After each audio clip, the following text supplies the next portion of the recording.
buenas tardes, ¿cómo les va? ¿Cómo andan?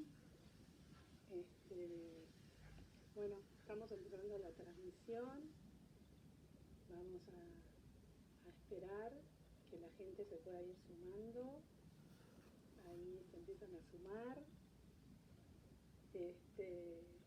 Chechu, la invitada, bueno, la vamos a llamar.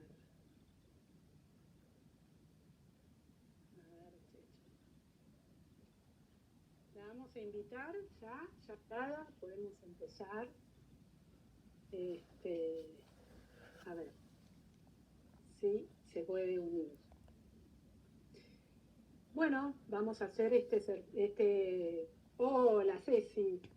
Hola, ¿cómo va? Estás? ¿Cómo andan? ¿Cómo andas? ¿Bien? ¿Todo bien? Todo bien, bien. Hoy viernes, acá estamos acompañando. Hoy viernes, esta fecha compleja, pero bueno, cuando hicimos la votación, la gente pedía el vivo. Capaz que en estos tiempos todo el mundo está medio corriendo atrás de muchas cosas, pero esto queda grabado, así que para mí es una información muy útil, muy necesaria y con cierta complejidad que, bueno, viene muy bien tener a una persona tan especializada como vos, Ceci. Bueno, te agradecemos esas palabras. Es cierto que hace mucho que estoy en el tema, que es un tema que siempre me ha interrogado, me ha interpelado, y bueno, tiene que ver, voy a hacer una pequeñísima reseña histórica para que se entienda desde dónde viene el tema del certificado OICUT, ¿no? Bueno, hagamos una cosa. Sí, primero voy a presentarte para que la gente te conozca un poco. Cecilia Figari es licenciada en Psicología, recibida en la Universidad de El Salvador en 1983. Magíster en Integración de Personas con Discapacidad en la Universidad de Salamanca en 1998. Doctora en Psicología en la Universidad de Lausana en 2018 y justamente su tesis de doctorado se basó en un estudio de las representaciones sociales acerca del Certificado Único de Discapacidad en la región metropolitana de Buenos Aires, esto entre 2014 y 2018. Es instructora internacional CIF, que es la clasificación internacional del funcionamiento, la discapacidad y la salud, esto en 2014.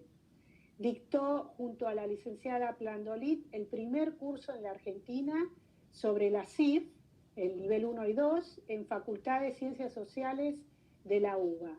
Responsable también fue de PROIDIS y jefa del Departamento de Discapacidad del Instituto Nacional de Servicios Sociales para Jubilados y Pensionados, que es el PAMI.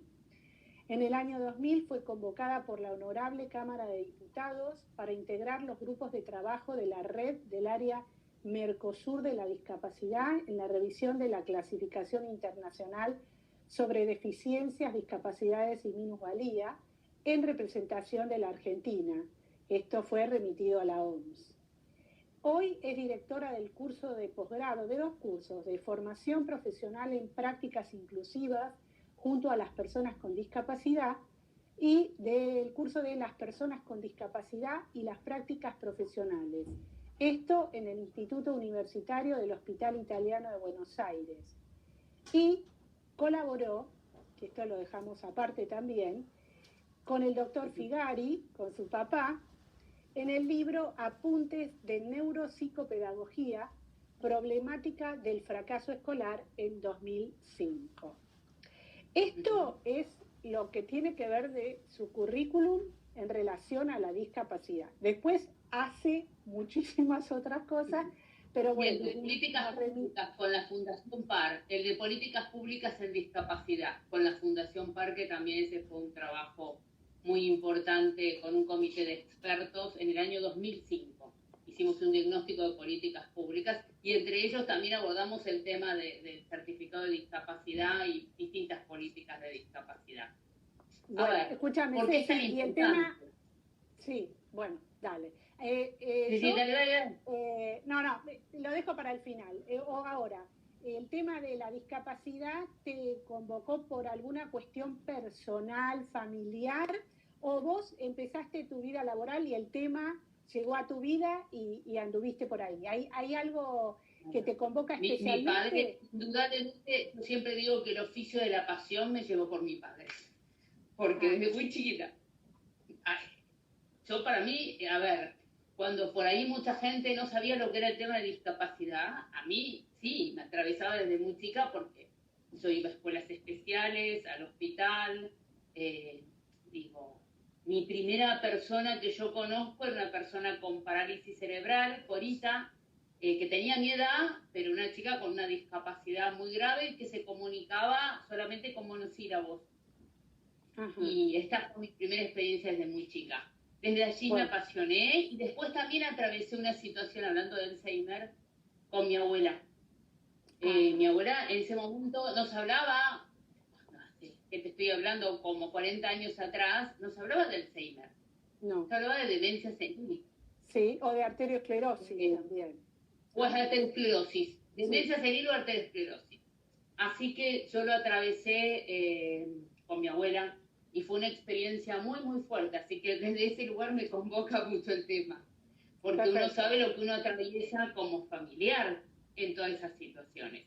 Después de eso, bueno, me he apasionado con un montón de temas, distintas discapacidades. La discapacidad es un mundo muy grande, muy complejo, con una gran diversidad de personas. Y bueno, y he estudiado bastante, pero digo, lo he vivido experiencialmente. Y esto creo que es muy importante. Y sigo compartiendo con muchas personas de muchos grupos militantes de personas con discapacidad por sus derechos. Entonces, bueno, investigo, leo y me contacto mucho a nivel internacional también. No me quedo solamente con lo que sucede aquí, sino lo que sucede en distintas partes del mundo. ¿Y por qué me motivó esta investigación? Y porque, a ver, ¿por qué intriga tanto este tema? Este tema intriga tanto porque yo digo que el certificado de discapacidad fue cobrando un lugar creciente, muy importante. Exacto. Entonces vos decís, bueno, el certificado de discapacidad, estás en la cola del supermercado, hay un lugar especial, hay un estacionamiento para personas con discapacidad. Hasta en los clubs, para entrar en los clubs, colega Liliana contaría sobre esto, digo, esto cada vez, ¿no? Bueno, el acceso a salud, que seguro que es el tema que en general compromete e interroga más. Bueno, ¿y por qué sucedió todo esto? Esto es importante también saberlo. Claro. Entonces, una breve reseña voy a hacer chiquitísima, pero sí que nos contextualiza y nos permite ver cómo sucedieron las cosas. En el año 1981, con la ley 22.431, la ley de protección integral, personas discapacitadas, no se hablaba de personas con discapacidad, que van a ver la distinción luego. Se habla por primera vez del certificado de discapacidad, se habla por primera vez del cupo, del 4%, cumplimos 40 años de la ley del cupo, del 4% de personas con discapacidad, se establecen las primeras líneas allí. Pero en realidad es importante destacar este momento, que está en consonancia con otra clasificación que se evaluaba de otro modo. ¿Por qué?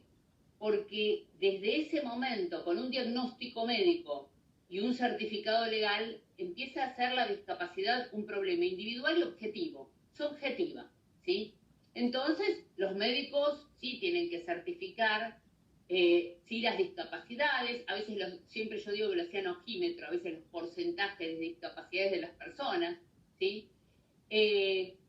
Luego de esto, ¿qué sucede? El otro hecho importante que hace que tenga tanta importancia en las tramitaciones de salud. En el año 1997, la ley 24.901 de prestaciones básicas para la habilitación y rehabilitación de las personas con discapacidad establece que el certificado de discapacidad es la puerta de acceso a estas prestaciones. ¡Wow! Ya nos ponen, ¿no?, un guardián para entrar a las prestaciones. Es decir, no todo el mundo puede entrar si no tiene este certificado.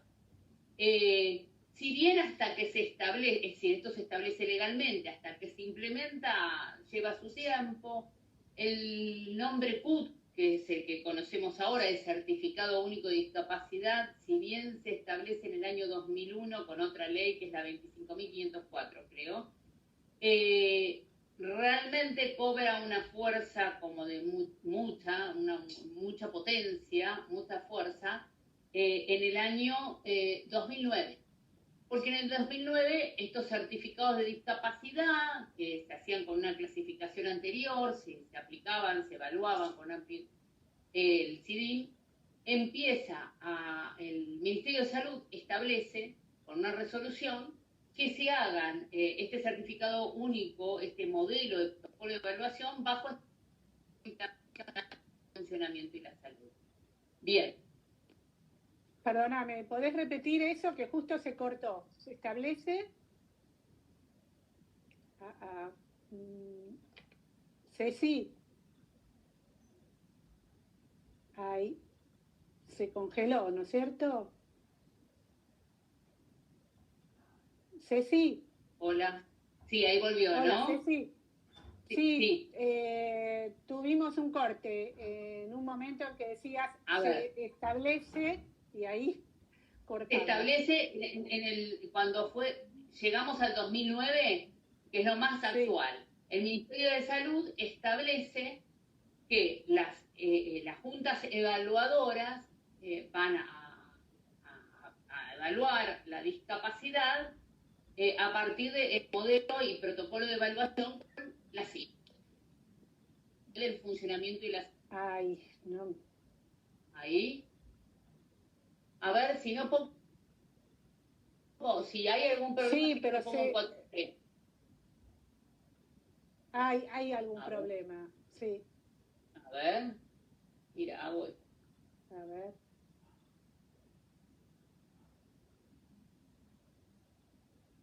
A ver. La tecnología.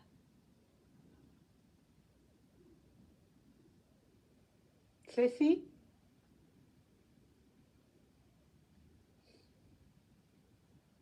Se corta, sí. Ay.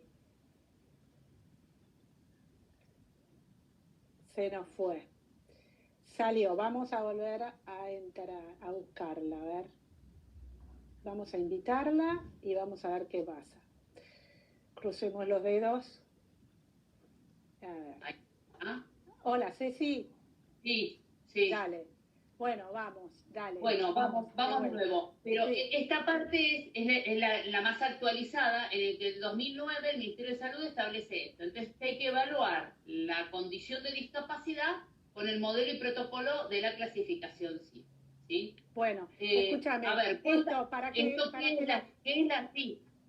No es un limpiador. No es un limpiador. No, pero es compleja. A ver, si yo les puedo explicar. Yo acá tengo un certificado en papel. A ver si entiendo, ¿no es cierto? Una parte del certificado del diagnóstico aquí se compra. Ahora te lo voy a explicar, porque primero es esto muy importante, porque la gente en general cuando dice, me corresponde porque tengo este diagnóstico, el certificado de discapacidad. A ver, que vos tengas un diagnóstico no implica que tengas discapacidad, y esto es muy importante que se entienda, ¿sí? Lo que viene a traer la clasificación, que se llama CIF, Clasificación Internacional de Funcionamiento, fíjense que ni discapacidad queda en la sigla, que va a evaluar tanto el funcionamiento como la discapacidad, y entonces entiende la condición de salud desde dos aspectos, positivos y negativos. El aspecto positivo de la salud, ¿sí?, que va a estar ahora, vamos a ver cómo figura ahí en el certificado. Los aspectos positivos es la integridad funcional y estructural, las actividades, la participación que puede hacer la persona, el individuo. El aspecto negativo son las deficiencias, las limitaciones en la actividad y las restricciones en la participación. Y esta condición va a dialogar constantemente con los factores del contexto. Entonces, la discapacidad no es un diagnóstico. Y esto es muy importante repetirlo y decirlo, porque hoy escuchaba en otro lugar, por ahí, muchos abogados, ¿no? tiene diagnóstico, puede tramitarlo. No es eso solo. Tiene que haber una determinada condición de salud que en esta interacción con el entorno, con las barreras del entorno, justamente generen esta condición de discapacidad. Y esto es importantísimo que se conozca y que se sepa, ¿sí? Porque a veces hay... Espera que te corto acá Dale. con lo que estás diciendo. Dale. Entonces pongamos el ejemplo de una persona que tiene una enfermedad de Alzheimer, tiene el diagnóstico. Esto es parte de lo que nos han preguntado. Es una persona con un diagnóstico. No necesariamente tiene que tener una discapacidad. Por ejemplo, al inicio de la enfermedad, ¿entendés lo que te digo? Vos me decís, alguien puede tener un diagnóstico, pero no tener discapacidad. No. La enfermedad de Alzheimer. Vos sabés perfectamente, y lo decís muy claramente en tus entregas y en tus comentarios y en tus intercambios. Hay distintas etapas, ¿sí? Y que van a hablar de distintos niveles de dependencia de la persona. Entonces, que esté en una etapa incipiente, que por ahí tiene ciertos olvidos y ya es diagnosticada, porque también esto interjuega con profesionales de la salud que por ahí diagnostican rápidamente, digamos, ¿no? Entonces, si no tiene una dependencia, entonces, bueno, esto se va a evaluar, porque lo que se evalúa en estas juntas evaluadoras es que uno lleve el diagnóstico, un informe médico que va a ser una planilla, que te van a pedir una serie de datos, que están las secuelas, ¿sí?, de ese problema, de esa condición de salud, y un pronóstico que tiene que ver con los próximos 6 meses. Entonces, no siempre uno puede decir en 6 meses va a haber un deterioro, ¿no?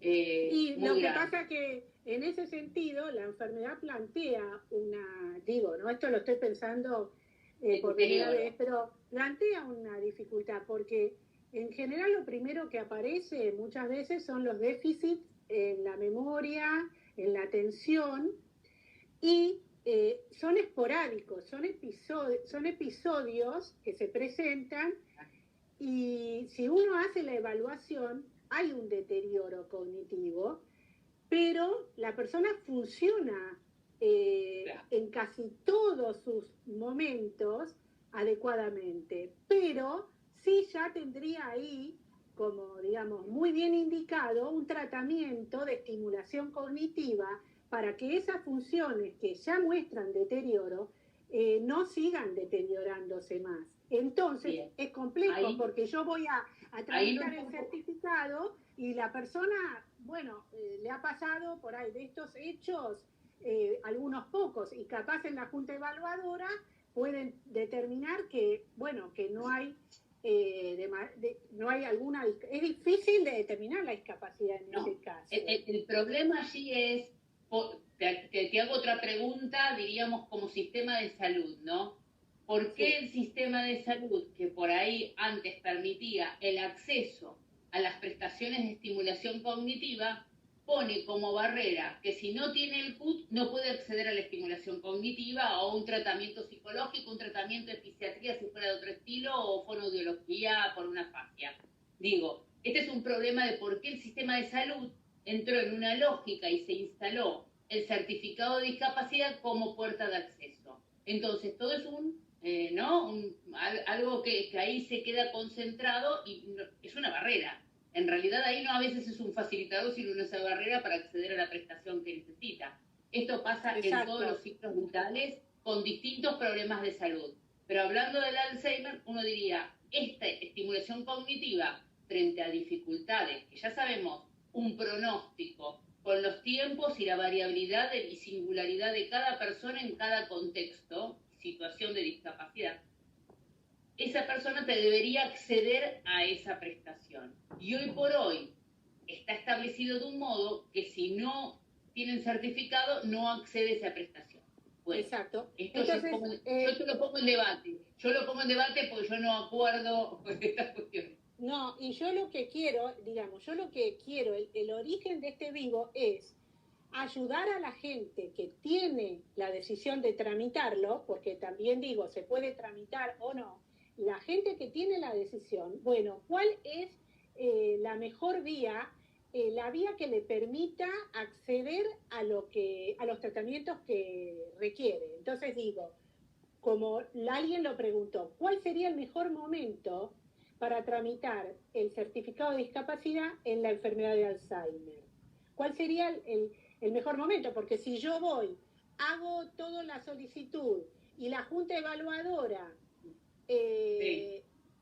digamos, no ve que hay discapacidad porque hay algún episodio referido de olvidos, claro. Entonces, ¿cuál sería? Un punto que me parece muy importante con relación a los apuntes y la situación, porque pensé que este punto, que está en una parte de la resolución, ustedes saben, a ver, con esta definición de discapacidad, las juntas evaluadoras, y esto establecido por la ANDIS, el ministerio, es decir, hay una serie de lógicas, hay una línea de corte. ¿Quién va a entrar como persona con discapacidad y quién no, de acuerdo al tipo de discapacidad? Hay líneas de corte. En esas líneas de corte hay líneas de corte para lo mental, ¿sí?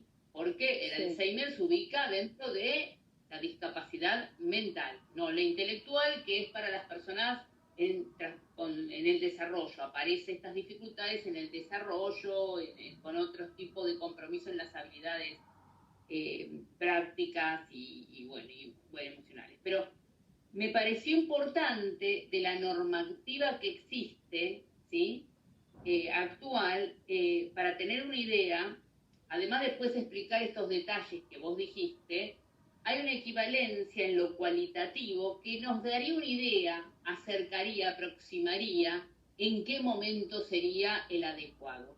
Más allá de que como el certificado por el acceso a las prestaciones implica que no es solamente la de estimulación cognitiva, sino un amplio abanico de prestaciones, por ahí uno lo puede requerir por una situación socioeconómica especial, porque esto implica indudablemente un gasto importante, es una carga económica, se dice en discapacidad, ¿sí? Para el grupo familiar, si no es para la persona que lo puede sostener, para todo el grupo familiar. Entonces entra a jugar otro tipo de decisiones con respecto a esta tramitación desde lo objetivo. Yo siempre digo que el certificado de discapacidad implica una tramitación objetiva y una tramitación subjetiva. Se juegan, ¿sí?, dos niveles. Ahora, en lo objetivo nadie puede negar que hay un capital social en juego para acceder al certificado. Si te parece, a esa pregunta que vos decís, si querés primero contamos lo del certificado, en qué comprende el certificado. El certificado, hay una parte, yo siempre digo que hay una parte visible y otra parte invisible, encriptada. La visible es el diagnóstico. Entonces miren todos acá. Claro. Todos yo les voy a leer para que sepan lo que dice. Dice algo que entendemos todos, sería la parte visible, supongo. Dice anormalidades de la marcha y de la movilidad, problemas relacionados con la necesidad de supervisión continua, demencia vascular, secuelas de enfermedad cerebrovascular. Perfecto. Uno tramita el certificado, cuando se lo entregan, eso tiene en diagnóstico. Ahora, ¿qué es lo que ocurre? Si querés, la persona se va sabiendo eso, el familiar sabiendo ese diagnóstico que en realidad resulta de todos los informes médicos que tiene que llevar y el formulario que tiene que completar. Pero luego viene la otra parte, que tiene que ver con el perfil, lo que se llama el perfil del funcionamiento y la discapacidad, en realidad, porque lo que se certifica es la discapacidad. Y en ese perfil de funcionamiento, vos vas a ver, en un primer lugar, una evaluación a nivel individual, claro, nivel corporal, que tienen que ver con las deficiencias en las funciones y estructuras corporales. ¿Qué quiere decir? Y miren acá. Sí, ven acá, estas son las nomenclaturas, ¿no?, de las que hablamos. Ahora voy a explicar de eso. Claro, mírenlo, porque esto lo van a entender, pero ustedes van a recibir este papel, si no lo vieron nunca, con una cantidad de nomenclaturas, ¿ven? De corta... De códigos alfanuméricos, se llaman códigos alfanuméricos. Exacto, ¿qué es lo que está diciendo Ceci? Que es la parte invisible, porque uno ahí no sabe qué es lo que están nombrando de la persona con discapacidad, del familiar. Dice, ¿qué es esto? Esto me va a habilitar para que tenga por ejemplo, no sé, esto que hablábamos, musicoterapia. Ahí abajo dice orientación prestacional, que lo tenés vacío si no me equivoco. No, mira, acá dice, lo que veo acá dice, asistencia domiciliaria, hogar, que es bastante amplio, ¿no? Porque hay tantos tipos de hogares, prestaciones de rehabilitación, otro tema, prestaciones de rehabilitación y transporte. Esto es lo que dice. Pues ahí le cubrieron ya un montón de prestaciones, ya en el certificado consta todas las prestaciones que podría recibir por ese perfil de funcionamiento de la demencia que presente y las características también consignadas en el diagnóstico. En el caso de enfermedad de Alzheimer, acá podría estar considerada la musicoterapia, porque uno también dice familiar, ¿no? Dice, che, ¿qué son las prestaciones de rehabilitación? La musicoterapia no está como prestación de apoyo en las prestaciones básicas de discapacidad, ¿eh? ¿No está? No. No está ninguna. No está. Por eso hay que ver qué prestaciones están y que no te van a... Te pueden poner, porque el médico dice, necesita, como el famoso discusión con hidroterapia. Hay toda una discusión cuando se cubre la hidroterapia y no, de qué modo, si es en un kinesiólogo o no es en cualquier pileta, si es una pileta habilitada. Hay una serie de cuestiones que ahí vamos al marco más prestacional de lo existente.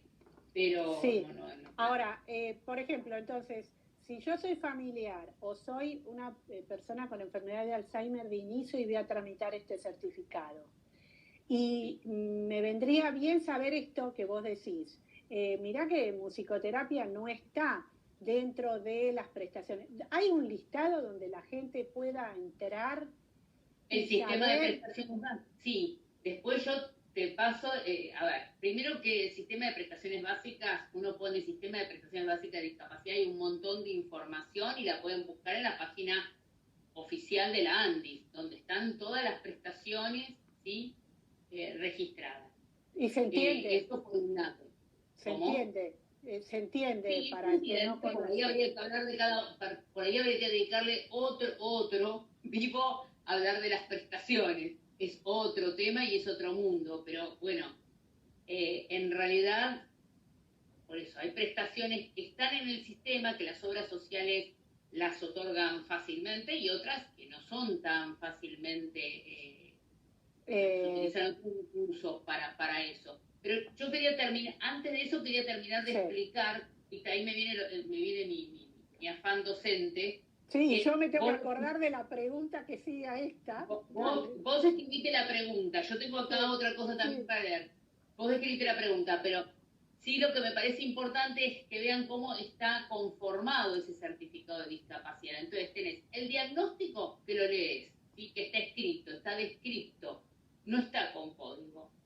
Y por otro lado, lo que vos vas a encontrar es la evaluación del nivel corporal a través de funciones y estructuras corporales.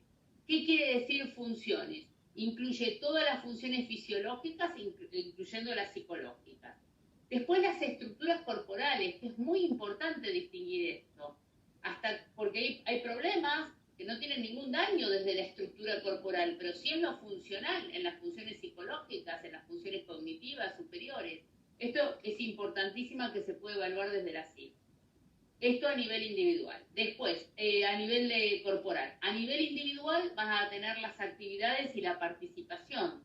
Ahí vas a evaluar la capacidad y el desempeño de la persona desde el aprendizaje, aplicación del conocimiento, actividades de la vida diaria, la comunicación, la movilidad, las relaciones interpersonales, la vida comunitaria, social y cívica. Es decir, las dimensiones que abarca la CIF es maravilloso. Por eso es lo complejo a veces para aplicarlo adecuadamente, porque realmente es multidimensional, es integral, el enfoque es integral. Y por último tenés los factores contextuales. Los factores contextuales toman tanto los factores del ambiente como los factores personales, que esos no están codificados, se los pone en un informe aparte. En los factores ambientales también es maravilloso, porque parte de lo más inmediato del entorno, ¿sí? Donde ahí en lo más inmediato se ve el consumo hasta qué come, los medicamentos, si son facilitadores o barreras para la vida cotidiana, cómo es el entorno, si el entorno es accesible o no es accesible, y se analiza cada uno de los servicios, sistemas y políticas, desde lo sanitario, al sistemas del trabajo, de la seguridad social, si la persona tiene una pensión o no tiene una pensión, una jubilación. Es decir, todas estas cuestiones son evaluadas en este enfoque integral, porque se analiza además cómo intervienen, cómo interaccionan el nivel individual con las actividades y participación y estos factores del contexto, si facilitan u obstaculizan el desempeño y la capacidad de la persona con determinada condición de salud. No sé si hasta ahí fui clara. Perfecto. Y después voy a explicar una cosa. Sí, sí. Entonces, cuando vos hablas de la CIF, estás hablando de todas estas, no son nomenclaturas, las llamaste recién de otra manera, de estas formas de nombrar las posibles discapacidades. A ver, primero tenés los tres niveles, y esos códigos alfanuméricos, yo te sigo diciendo los códigos, fíjate que los primeros tienen una B, empieza con una B, yo no veo mucho porque lo veo dado vuelta, es una B, una B larga.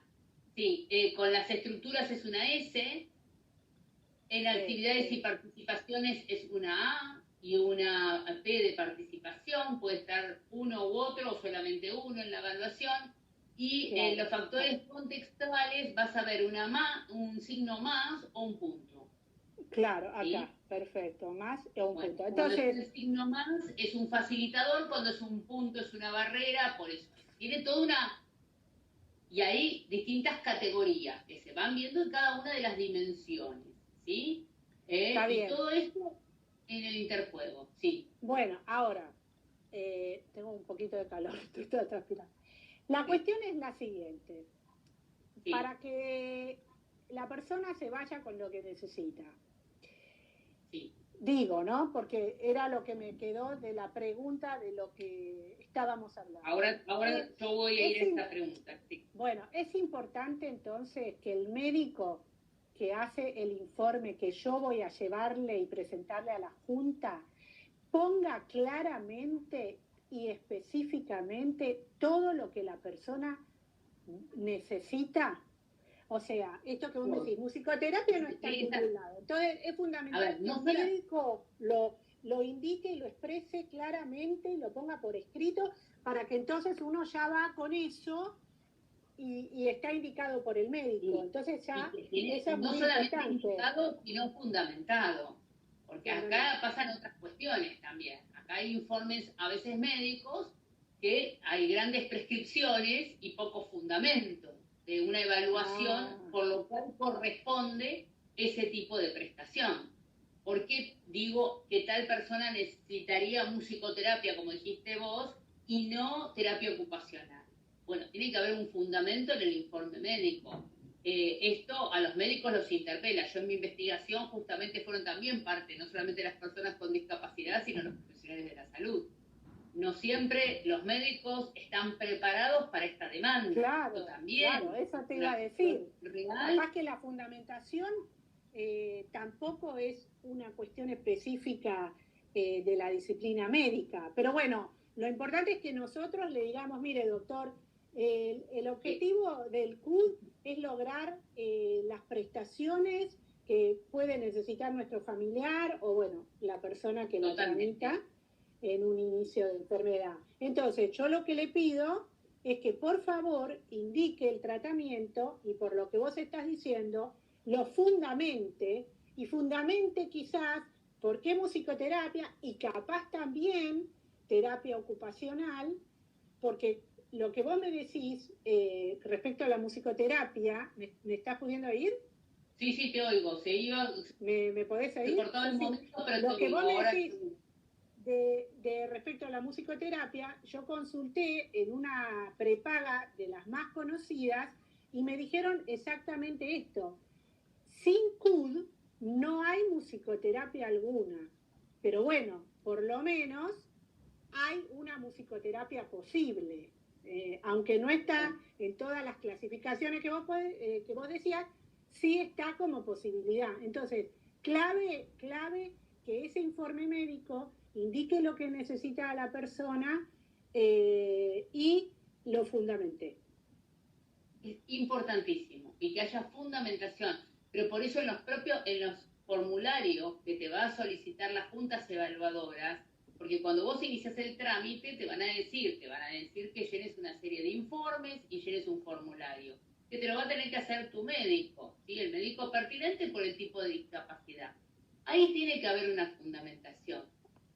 Por eso, de acuerdo a la fundamentación va a estar la línea de corte, porque por ahí aún no está para brindar ese tipo de prestación y por lo cual no entra el certificado. Porque el problema que existe con nuestro certificado de discapacidad, hay muchos certificados de discapacidad en distintos lugares del mundo, que uno accede a todos los apoyos, no solamente estos que estás requiriendo, sino otros tantos. Entonces, esto también es una dificultad. Quizás por ahí habría que pensar el certificado, uno a veces lo piensa, lo pregunta en determinados medios académicos, que tengan que ver con apoyos específicos que esté requiriendo la persona, ¿sí?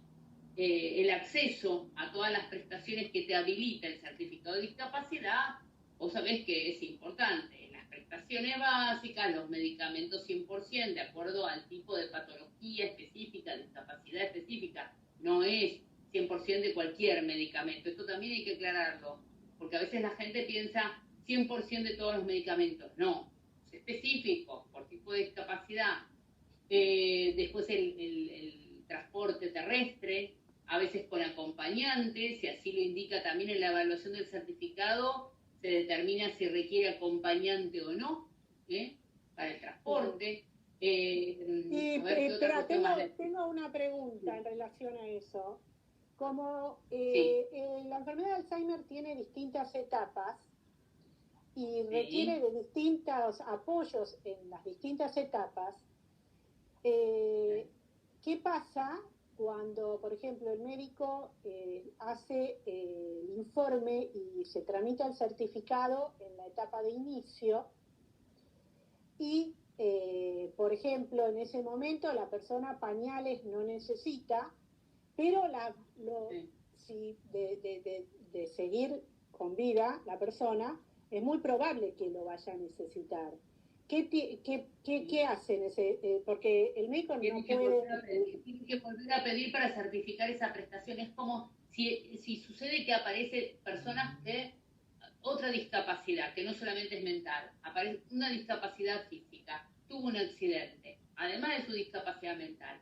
Bueno, tiene que volver a solicitar una evaluación. No acuerdo, hay algunos criterios que yo particularmente, y lo dejo bien claro, que no acuerdo. Dicen, bueno, si ya sabes que tiene Alzheimer, pongámosle todo lo que necesite y va a necesitar. No. A mí me parece que es una falta de respeto y una falta ética, digo esto. ¿Por qué? Porque la persona necesita hoy esto. Si después necesita otra cuestión por su condición de justamente lo que trae esta concepción de discapacidad, que la situación es dinámica e interrelacional. Hoy tenías todos los apoyos, lamentablemente tus hijos se fueron a vivir en el exterior y te quedaste sola, te quedaste sin apoyo y te cambió tu situación. Y esto también hay que tenerlo en cuenta en la evaluación.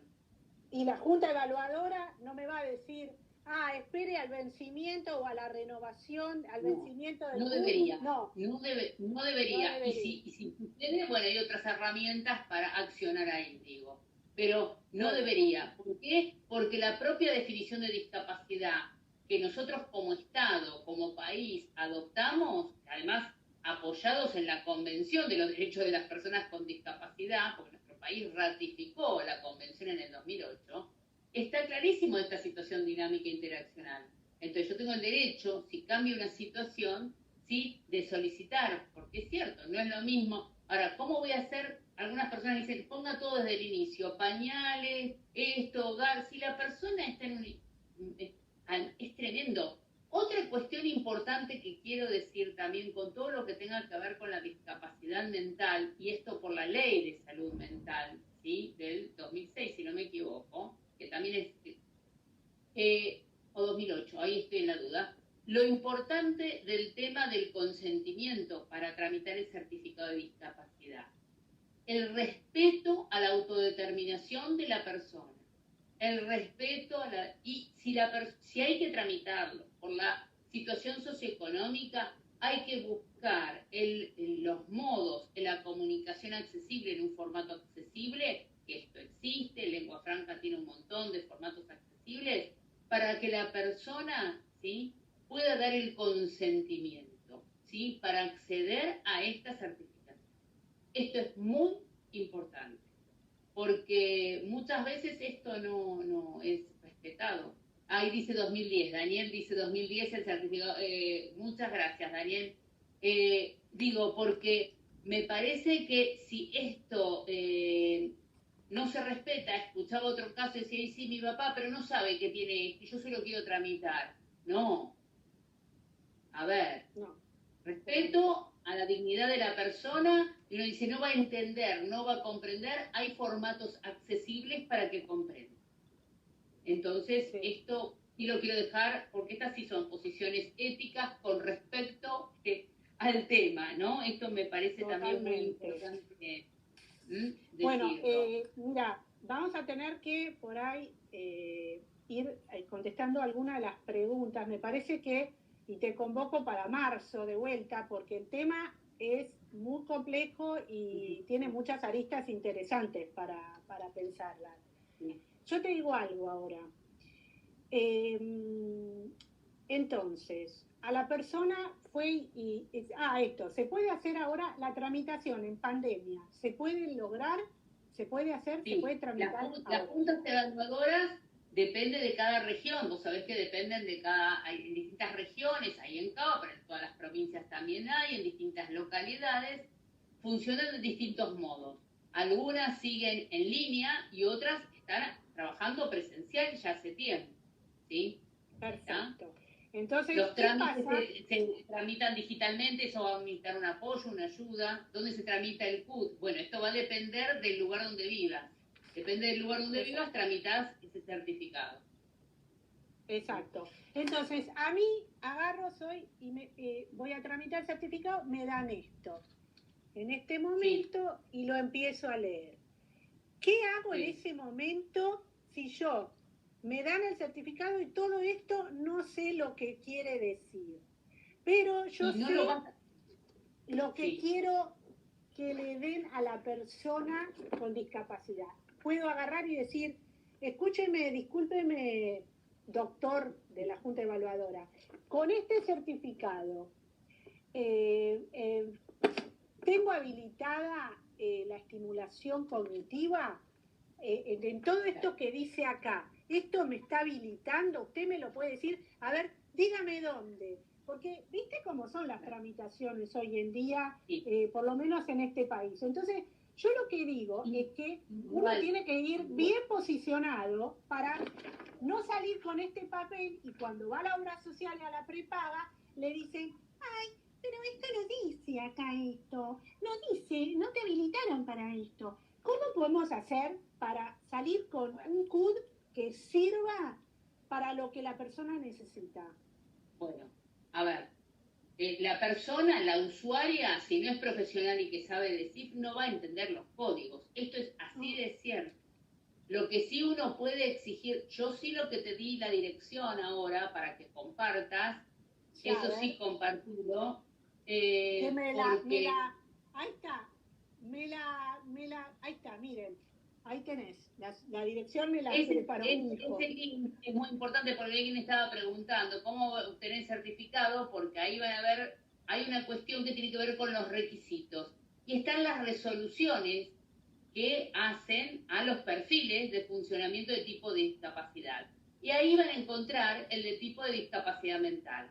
Entonces van a encontrar algunos códigos que pueden llegar a reconocer como puntos de referencia de lo que está en el certificado de discapacidad. Por eso me parecía importante compartir este link. Perfecto. Después lo voy a compartir en otros lugares también. Es un punto de referencia. A ver, no todo el estudio de la CIF es un estudio complejísimo. no todo el mundo se anima, a veces empiezan a estudiar un poco los profesionales y dicen, no, esto es mucho, y se retiran y no quieren saber más nada. Entonces, si los propios profesionales no conocen de esto, imagínate, el usuario común es complejo porque implica toda una taxonomía y una serie de cuestiones que hay que entenderla y comprenderla para poder... Está bien. Pero no obstante, en esa dirección, en la parte de discapacidad mental e intelectual, hay puntos de referencia que uno puede ver en funciones y estructuras corporales, funciones de la memoria, de tanto, se entiende como que hay algunas referencias que pueden ayudar ahí para poder comprender, y por ahí no están todos los códigos. Y lo que también dice es, con relación a las funciones y estructuras corporales, con qué estudios se puede realizar, ¿sí? Por ejemplo, en uno dice evaluación neurocognitiva, función de la memoria, test de palabras, Bender, dice qué tipo de técnicas, con lo cual eso también es un punto de referencia que ayuda para saber con qué estudios habría que ir por tal o cual problemática. Pero indudablemente esto lo sabemos más los profesionales, pero...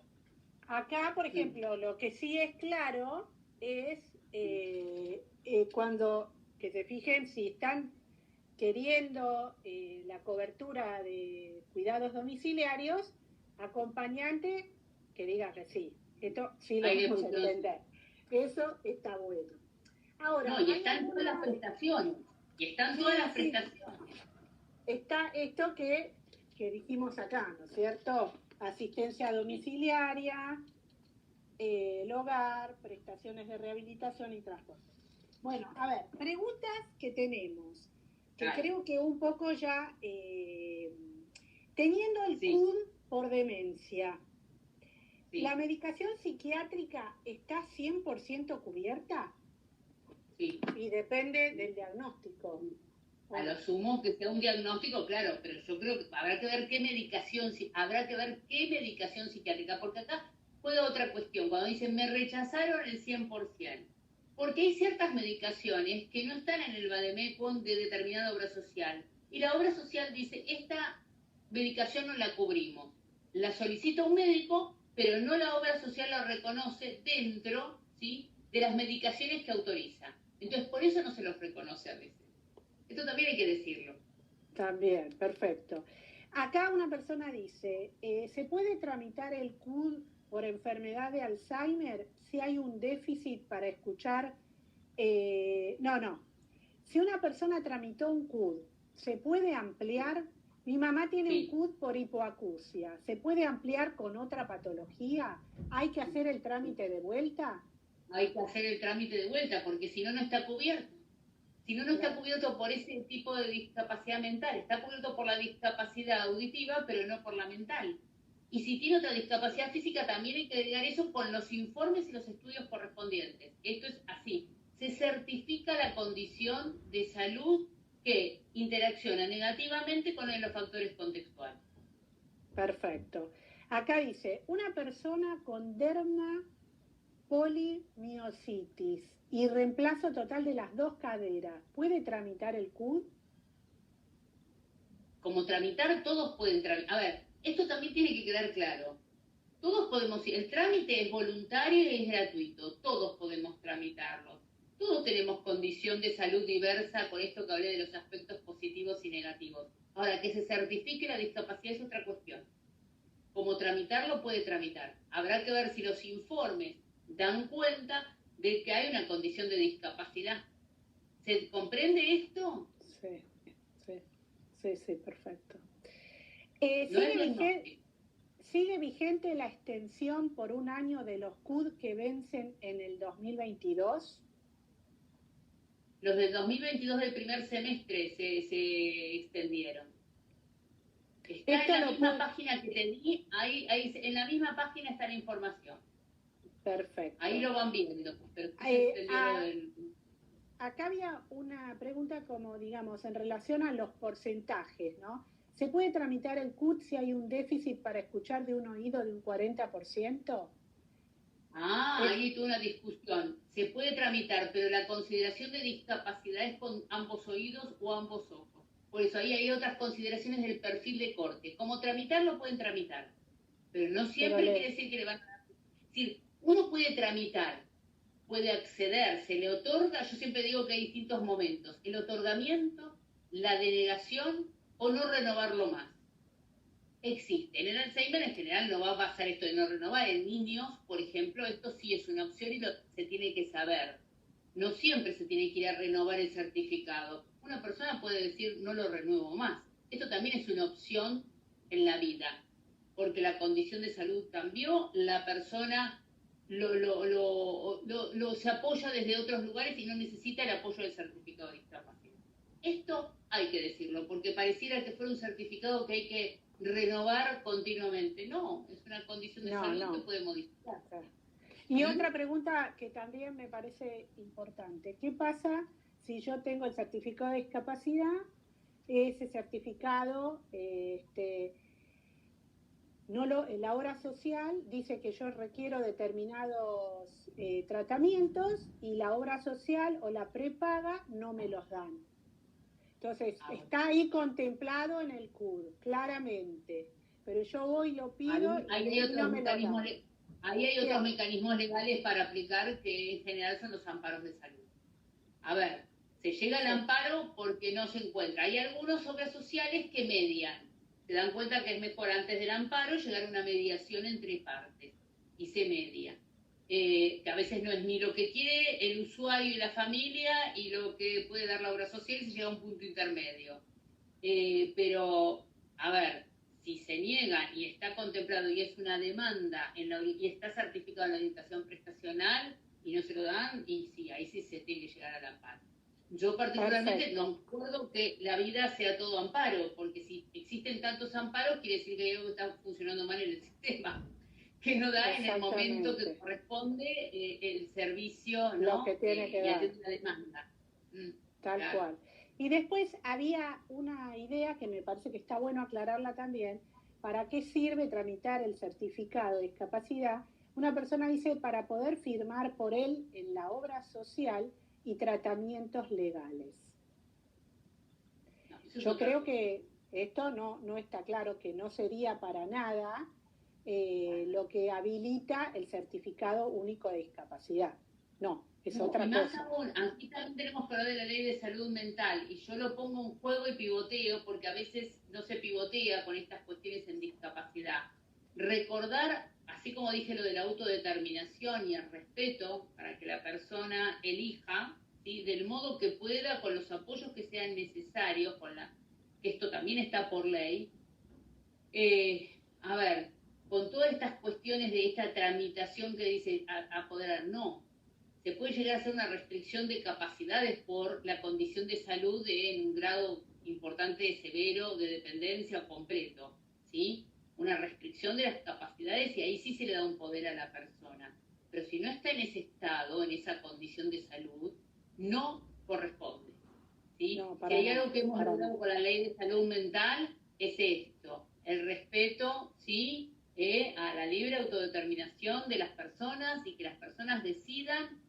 Si tienen dificultades, tendrán los apoyos necesarios para decidir adecuadamente, ¿sí? Esto tiene que quedar clarísimo. Claro, y también, digamos, porque a veces, digamos, desde el punto de vista práctico, reducimos el certificado único de discapacidad a una cuestión de poder recibir la prestación que la persona requiere en esto de coberturas y diferencias con las prepagas y las obras sociales, y por eso te quería preguntar sobre la posible implicancia del certificado único de discapacidad para la persona, ¿no? O sea, estamos diciéndole que tiene una discapacidad en algún sentido de su vida, y esto puede tener una implicancia, seguramente la tendrá, digamos, no es una cosa menor. Eso sí yo lo investigué y claramente lo hablo de los alcances en los procesos identitarios, diríamos.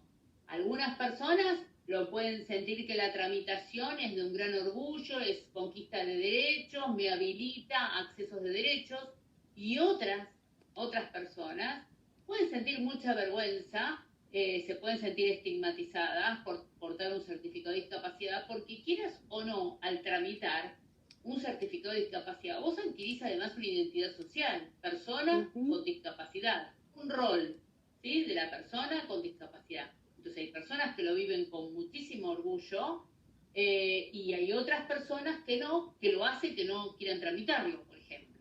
Y saben que tienen dificultades y problemas de salud que sería conveniente tramitarlo. Y no, y se niegan porque dicen, yo convivo con esto de este modo. Y es sumamente respetable. El problema es cuando hay una necesidad de salud concreta y las obras sociales no lo dan si no hay un punto. Esto yo creo que debería analizarse de otro modo. Que la política en salud debería tomarlo de otro modo para todos los ciclos vitales, niños, adolescentes, adultos y adultos mayores. Creo que esto se necesita revisarlo, porque hay situaciones, de por sí han salido leyes que específicas para ser diabéticos, digo, ¿por qué salen estas leyes? Porque las personas no siempre, hay personas con diabetes que sí certifican su discapacidad por el tipo de diabetes, la gravedad que tiene, y otras que no, y han pedido y han conquistado como usuarios ese tipo de leyes específicas. ¿Sí? Exactamente, entonces, exactamente. El tema es de la diversidad. La diversidad implica esto, cómo se tramita cada uno desde lo individual y lo singular esta condición de salud. Y yo lo que quería tal cual. Sí, quería comentar esto, que hay una parte de donde ahí pueden verlo de la resolución de salud mental, cuando habla de la equivalencia cualitativa y cuantitativa para acceder al PUD, cuando se determina este perfil de corte, línea de corte, el del perfil de funcionamiento. Entonces yo digo, no es lo mismo si vos escuchás que yo te diga, la persona completa la tarea con mínimos errores que no superan el 25%, requiere mayor tiempo de lo esperado para finalizar la tarea, puede necesitar apoyo, ya sea terceras personas y o productos de apoyos intermitentes, eventuales, en situaciones. Esto es un modo que seguramente puede ser uno incipiente y por ella aporta un diagnóstico de Alzheimer, ¿sí? Distinto, ya vamos viendo la persona comete errores mayores para iniciar y desarrollar la tarea, para completarla necesita de terceras personas o productos de apoyo con persistencia temporal y durante un tiempo limitado. Es decir, ya requiere otro tipo de acompañamiento. Claro, es la misma persona, pero por ahí en distinto momento. Claro. Y el otro requiere un apoyo diario sin limitación en el tiempo y en varios entornos. Ahí nosotros siempre dialogamos con los apoyos que requieren. Si son mínimos, que es todo otro tema, el sistema de apoyo. Si son mínimos, intermitentes, temporales, consistentes, generalizados, habla de distintos niveles de dependencia de la persona en situación de discapacidad. Claro. También para eso necesitamos juntas evaluadoras que tengan esta posibilidad de evaluar momentos diferentes de la gente, de un sistema que, bueno, si yo quiero volver a pedir otra tramitación porque la persona cambió, rápidamente responda a poder dar otra cobertura porque el momento es otro, ¿no es cierto? Porque esto requiere de cabezas amplias y de poder, claro, del sistema para poder evaluar los cambios y las diferencias que las personas van teniendo. Entonces, requerimos que todo el sistema esté aceitado en ese sentido, ¿no? Ya nos quedan 2 minutos. Bueno, es como un trámite de una pensión, un trámite de... si hay distintos trámites que requieren estos movimientos, digo, no es menor, claro, pero requieren agilidad. Saliste del sistema, ¿cómo volvés a entrar? Claro que lo requiere, pero bueno, esto sí, juntas evaluadoras interdisciplinarias, capacitadas que tengan el tiempo y los recursos suficientes, que no siempre los tienen. Que claro, y el trato, y cuando vos me decías, bueno, porque la persona, yo dije, bueno, con todo lo que requieren, harán una entrevista exhaustiva con el otro, para ver el otro en qué situación está, porque a las apuradas no se puede, es algo re delicado. La evaluación CIF requiere una evaluación integral y requiere tiempo. No es una evaluación, no es un diagnóstico y una prescripción, así. Es una evaluación multidimensional. Ceci, te tengo que dejar porque si se me corta no nos graba, pero en marzo estamos de vuelta. Dale. Beso grande a todos, Gracias por estar. Un beso enorme. Chau, chau. Hasta luego.